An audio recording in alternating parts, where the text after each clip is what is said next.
बिस्मिल्लाहिर्रहमानिर्रहीम। अस्सलामुअलैकुम। आप देख रहे हैं सून वैली पाकिस्तान। वादी सून सकेसर में सावन की बारिशों का आगाज़ हो गया है और मुसलसल 4-5 दिनों से बहुत अच्छी बारिशें हो रही हैं। इसकी वजह से गर्मी की शिद्दत में काफ़ी हद तक कमी आई है और मौसम खुशगवार हो गया है।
फसलें खूब सैराब हो रही हैं, जो किसान के चेहरे पर रौनक का बायस हैं।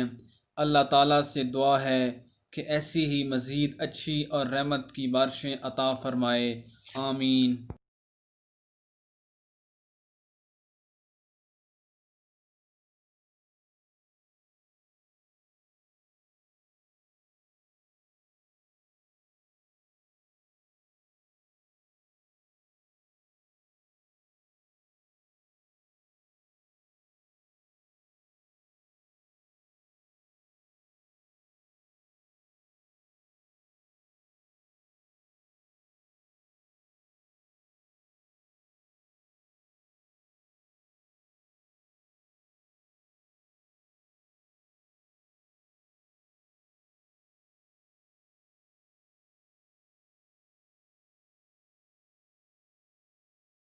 उम्मीद करता हूँ कि आपको हमारी वीडियो अच्छी लगी होगी।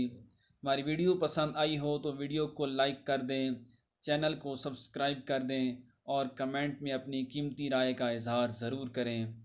मिलते हैं इंशाअल्लाह नेक्स्ट वीडियो में। तब तक के लिए अल्लाह हाफिज़।